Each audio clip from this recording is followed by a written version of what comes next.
Hi friends, welcome to கிஸ்வாலக். இன்னைக்கு வந்து ஒரு பஞ்சாயத்து பற்றி தாங்க பார்க்க போகிறோம். எல்லாருமே வந்து பார்த்தீங்கன்னா லாஸ்ட்டு 13 வாரம் வரைக்கும் இந்த பையன்தான்ப்பா சூப்பராக விளாண்டான், வச்சா போச்சா, நல்ல திறமையான பையன்பா, நல்ல பேச்சு திறமை இருக்கு, நல்லா கேம் விளாடுறான், நல்ல ஸ்ட்ராட்டஜியாக பண்ணுறான் அப்படின்னு சொன்னீங்க. ஒரு கேம்ல வந்து அதுலயும் பிசிக்கல் கேம் முறையும் வந்து பாத்தீங்கன்னா நான் வந்து வாய் மட்டும் இல்லை, எனக்கு வந்து பிசிக்கலி நான் ரொம்ப ஸ்ட்ராங்கு அப்படின்னு சொல்லி எல்லாருக்கும் மூக்க உடைக்கிற மாதிரி நல்லாவும் பெர்ஃபார்ம் பண்றான். அப்படி இருக்க பட்சத்துல இவ்வளவுனா உங்களுக்கு வராத அக்கறை திடீர்னு வந்து நெகட்டிவிட்டியை கிரியேட் பண்றீங்களே, ஏன்? அதுதான் எனக்கு ரொம்ப கஷ்டமா இருக்கு. ஏன் நான் சொல்றேன்னா, இந்த வாரம் ஃபுல்லா வந்து பாத்தீங்கன்னா பிக் பாஸ் டீம் வந்து கண்டிப்பா வந்து முத்துக்குமரன் அப்படியே பிளேம் பண்ணி எவ்வளவுதோ இது பண்ணி அந்த அந்த கட் பண்ணி போட்டு வந்து பாத்தீங்கன்னா சிறப்பான வேலையை பண்ணியிருந்தாங்க. அதனால நெகட்டிவிட்டி அதிகமாக கிரியேட் ஆயிருக்கு.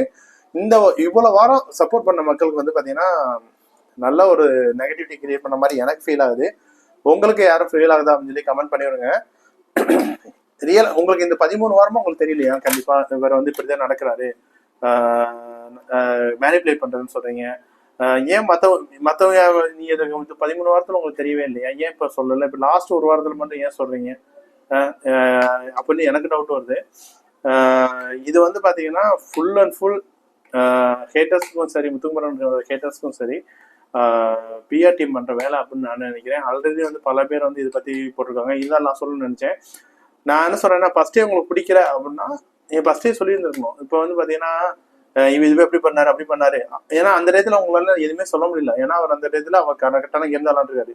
இந்த வீக்கும் பாத்தீங்கன்னா அவருடைய கேம் கரெக்டா அப்படிதான் விளாண்டுருக்காரு. இப்போ எக்ஸாம்பிள் எல்லாருமே கேம்னு வந்துச்சுன்னா யாராவது ஒருத்தர் டார்கெட் பண்ண தான் செய்வாங்க. அந்த மாதிரிதான் எல்லாமே வந்திருக்கு.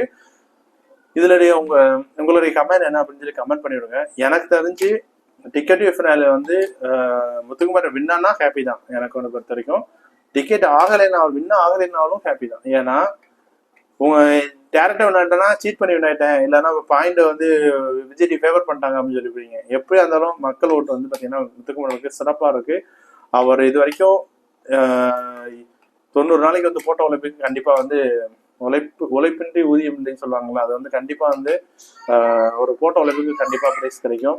ராயன் வந்து எத்தனை உழைப்பு போட்டான்னு தெரியல, இந்த ஒரு கேம்ல தான் உழைப்பு போட்டிருக்காரு. அது வரைக்கும் வந்து விளாண்டவே இல்லை. ஸோ பார்ப்போம் மக்களுடைய கருத்து என்ன இருக்கும் பார்ப்போம். யாரு டைட்டில் அடிக்கணும்னு நினைக்கிறீங்க? மறக்காம முத்துக்குமரன் ஃபேன்ஸ் இருந்தா கண்டிப்பா லைக் பண்ணிவிடுங்க. இந்த வீடியோ வந்து மற்றவங்களுக்கு ஸ்ப்ரெட் ஆகட்டும். பிடிச்சிருந்தா கண்டிப்பா ஷேர் பண்ணிவிடுங்க. தேங்க்யூ.